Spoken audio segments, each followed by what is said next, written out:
In a world where magic defines status, strength, and one's very identity, Asta emerges not only as a disruptor of norms, but as a symbol of resilience and uncompromising self-belief. His journey from an orphaned outcast to a worthy contender for the title of Wizard King is not merely an anime power fantasy, it is a layered story of determination, defiance against societal expectations, and the raw mental toughness it takes to chase greatness when the world insists you are unworthy. At the heart of Black Clover, Yuki Tabata crafts Asta as a counterpoint to everything that Clover Kingdom upholds. In a society where magical ability is revered as the ultimate mark of superiority, Asta stands out as an anomaly. All of his peers bear some kind of magic, be it from the youngest to the oldest, but he's the odd one out, man. That's how I relate to this guy.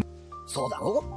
ユノは魔法騎士団に入れるかもしれないが、お前はアスタラ、試験に落ちても恥ずかしがる必要はないぞ。誰も受かると思ってないから。In this world where he is unlucky to be the ugly duckling, could easily have doomed him to a life of ridicule and irrelevance. Yet, from the very beginning, Asta refuses to allow others to define him. He is loud, unapologetically energetic, and at times almost delusionally optimistic. But this is not ignorance. It is the conscious choice to believe in himself in spite of everything that says he should not. His dream of becoming the Wizard King, a position traditionally reserved for the strongest magic user, becomes the central thread of his story. It's not just a personal goal, it's a rebellion against the rigid caste system that governs the world, or rather, his world. Asta doesn't want to become Wizard King just simply to prove himself. He wants to be the kind of leader who protects those who are ignored, ridiculed, or cast aside.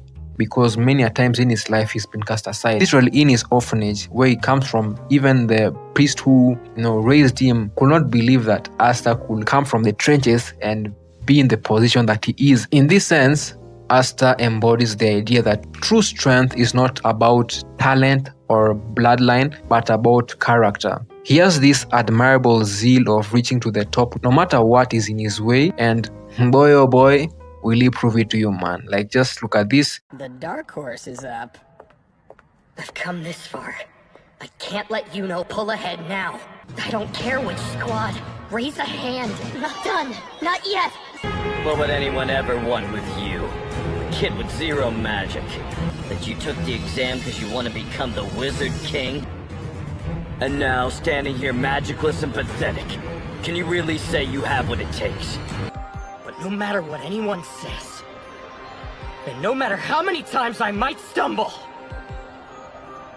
I won't give up! I will become the Wizard King! This also brings up how mentally tough he is. Rarely will you see him crumble to the inconveniences of life. Time and time again, he faces opponents with overwhelming power who laugh at him because, first of all, they see that he does not have magic. But rather than give in, he screams louder, like literally, and later on goes on to prove them wrong by showing them who's the real sheriff in town. A good example is when he was fighting this manufactured mage from the Diamond Kingdom. His name is called Mars, who in this particular moment was besting higher ranking individuals compared to Asta. This evil being, when he sees Asta, he of course goes on to ridicule him, sees him as puny, and so when this evil being, Mars, makes a move and Asta starts counter-attacking each and every move and finally beating Mars, and this went on to shock everyone in the room. It went on to show Asta's determination just to prove himself wrong, first of all, because the fact that you have to remove the doubt in your mind that you cannot beat him, and then now telling you, rewiring your brain that you can beat this guy,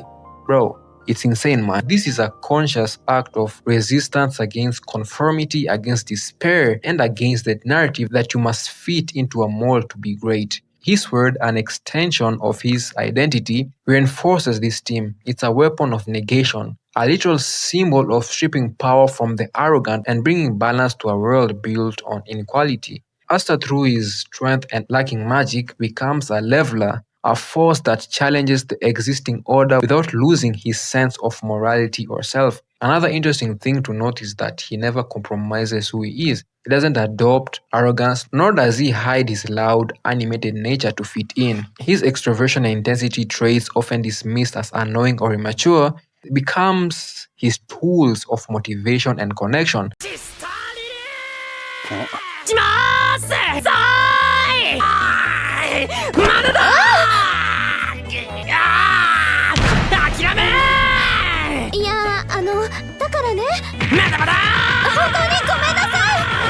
Although I find it very annoying, I ironically resonate with what the writer is trying to speak to me as the viewer. In a world where everything has become plastic, everyone trying to fit in, it's good to see that we are encouraged to live life as our truest self in this meg hunt of achieving our purpose. Yuki Tabata's portrayal of Asta, ultimately a critique of elitism and a celebration of individuality in a narrative dominated by nobility, privilege, and natural gifts, Black Clover presents a protagonist who starts with nothing and makes that his greatest weapon. Tabata doesn't shy away from showing the pain, exhaustion, and setbacks that come with defying a system. I never thought that I will ever enjoy this series to this extent. I'm gonna land. But here I am now talking about it. It surely warms up on you as you continue watching the show. This show is called The 7 Deadly Sins, The 4 Nights of Apocalypse. In all honesty, I haven't watched the other installations of the series. I have just recently finished watching this series, a show that stands on its own regardless of it being a sequel. A show written by Nakaba Suzuki presents a sweeping tale of fate and prophecy. But beneath the magic, battles, and myths lies a very human story. One about fractured families, the pain of rejection, the strength of unlikely friendships, and the maturity that is born through grief, purpose, and self-discovery. At the center of it all is Percival, a boy burdened with both an apocalyptic prophecy and the personal devastation of being betrayed by the man who gave him life. Percival begins his journey on a mountain, isolated and sheltered by his grandfather, unaware of the world's cruelty. But this perfect haven is shattered when he learns that his father, Ironside, is not a savior, but his executioner. He does not see the Netherrealm, but rather his grandfather, his family, all he ever knew, eliminated by a man who brought him to life. A man he has never met before until that very moment in that mountain.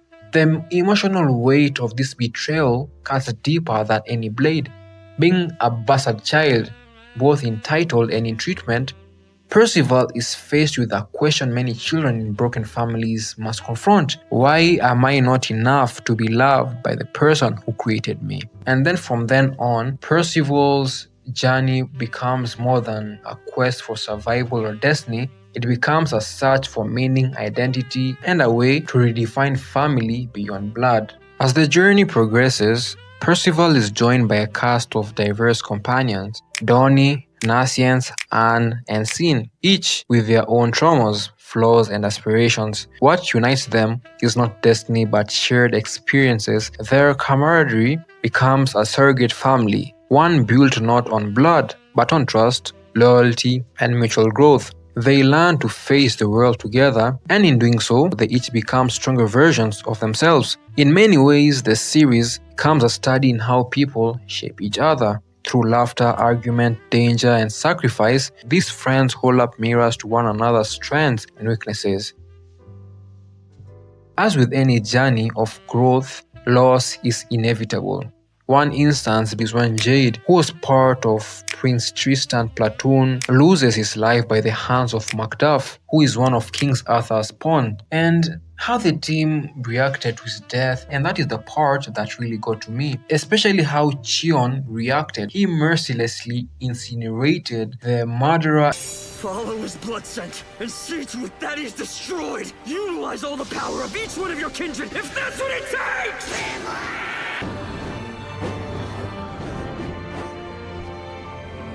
To tell you the truth, I envy you, Kion. There's no doubt about it. That's Keon's deathbird funeral!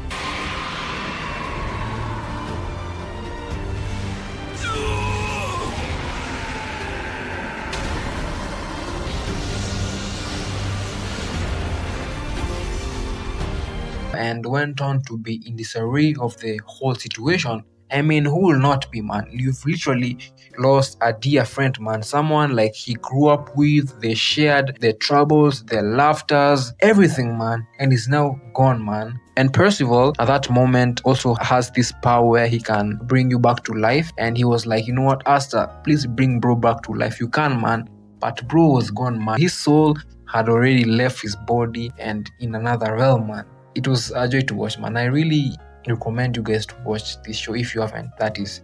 These moments are not just dramatic devices, they are emotional crucibles. It is through these experiences that the characters begin to mature, not just physically, but emotionally and morally. They learn to grieve, to persevere, and most importantly, to keep going even when the weight of the world is unbearable.